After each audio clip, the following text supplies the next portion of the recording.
Fala, peregrino! Seja muito bem-vindo aqui ao canal Fatos Maçônicos. Nesse vídeo de hoje eu vou falar um pouquinho a respeito dessa questão de conhecimento, desenvolvimento da humanidade e maçonaria. Fique comigo até o final.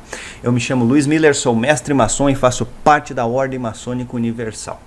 Então, primeiro eu queria fazer um convite, caso você não tenha ainda feito a sua inscrição aqui para o primeiro workshop online sobre maçonaria aberto, da internet, tem a descrição aqui no link. É um workshop que vai ocorrer em uma plataforma, então precisa fazer uma inscrição, precisa colocar o seu e-mail que eu vou disparar lá no momento, que vai ocorrer aí na primeira semana de abril.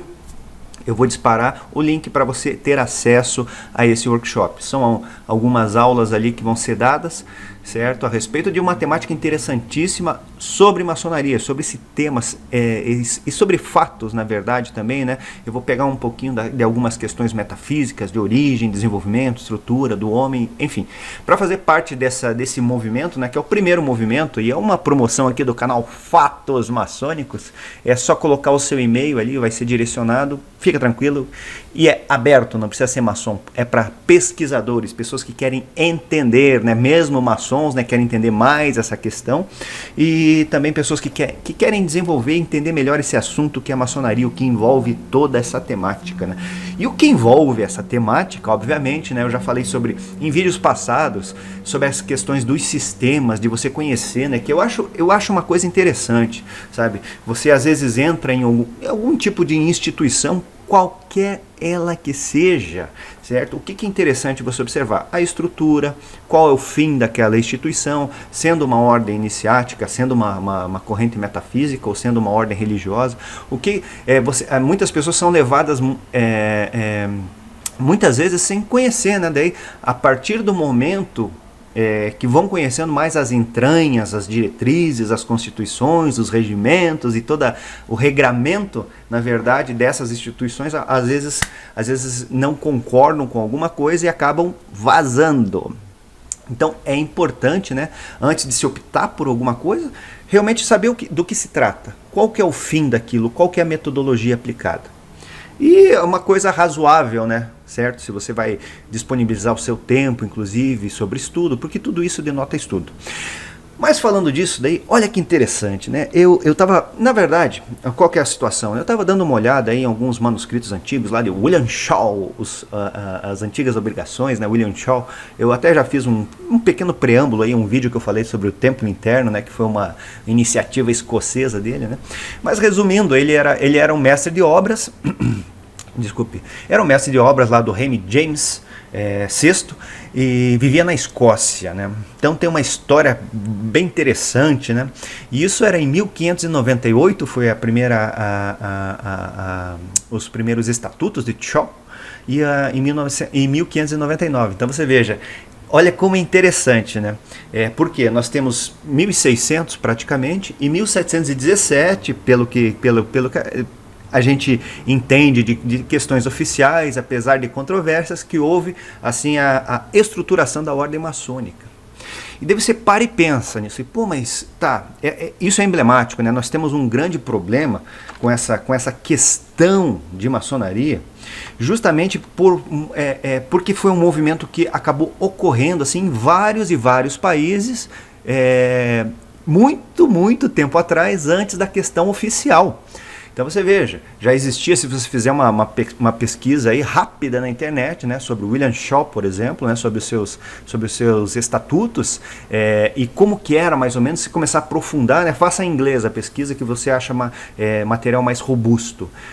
Você vai ver como que era o comportamento, porque ao mesmo tempo que ele era operativo, ele também já tinha esse lance de maçonaria, então as coisas ali já meio que linkavam assim na questão dos operativos, vamos pôr assim, para quem já é um estudioso, operativos com especulativos. Então rolava um negócio interessante lá, E a partir disso já surgiu esse regramento. Mas a questão é a seguinte, eu peguei um exemplo que é muito parecido, na verdade. O que nós temos aqui? Isso aqui é a Bíblia Sagrada, É uma Bíblia católica, na verdade. E o que é esse livro? Esse livro, na verdade, é um apanhado, certo, de manuscritos que em um determinado tempo, lá no começo da era cristã, quando estavam organizando lá Roma, aquele negócio todo, o Vaticano e tal, e estavam fazendo aqueles concílios, eles foram rearranjando e montando a Bíblia, né? Do modo que eles achavam que era o correto. Do modo que eles achavam que era o correto. Certo? Então, isso é uma coisa pública, né? Então, por exemplo, né, existem evangelhos apócrifos, Maria Madalena, São Tomé, só procurar na internet é super fácil, né? Mas é um livro fantástico, e eu quero que você entenda que ele traduz o quê? Ele traz, né, e traduz aqui nesse caso, né, porque é uma tradução, na verdade, de hebraico, de sumeriano, até naquela questão lá do Gênesis, dessas coisas todas, aramaico, enfim, línguas antigas, certo? Então tem lendas ali que vieram da tradição oral de determinados povos ali do Oriente Médio, certo? E foram se tornando até regramentos depois, né? Então nós temos basicamente uma divisão ali de Antigo Testamento e Novo Testamento, certo? Mas muitas das coisas que constam ali, né? Por exemplo, os evangelhos, né? Eles foram escritos décadas depois da morte de Jesus Cristo.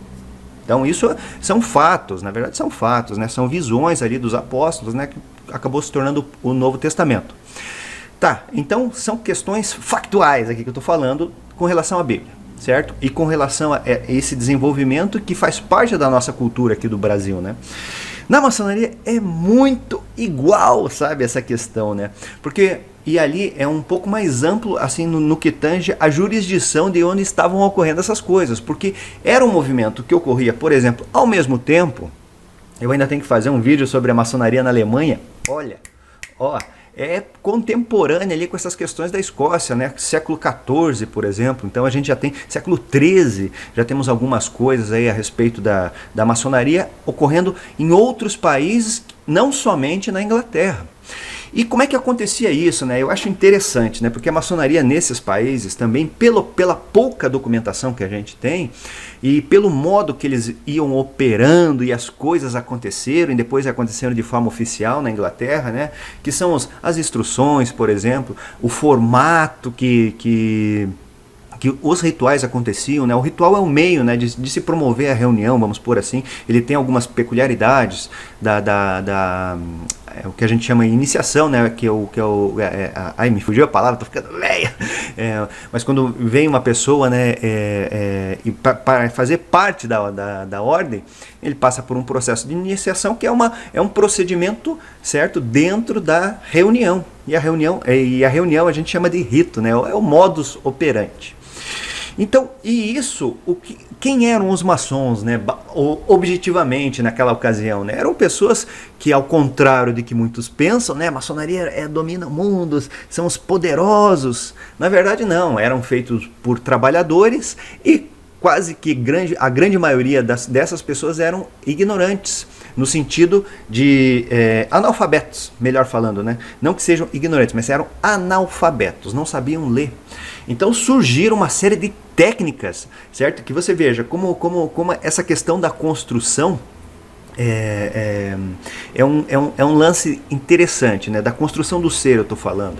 Porque ao mesmo tempo que existia aquele problema de alfabetizar, olha que interessante, né? Lá na Escócia, objetivamente falando, surgiu a questão de você começar a decorar, sabe? Então as coisas eram feitas de cor, até na Inglaterra também era feito de cor. No princípio, lá na França, né, antes de se começarem a se trabalhar os rituais, tanto é que nós temos quase no final do século XVIII, me perdoe, certo? Que aparecem os primeiros documentos relacionados a rituais.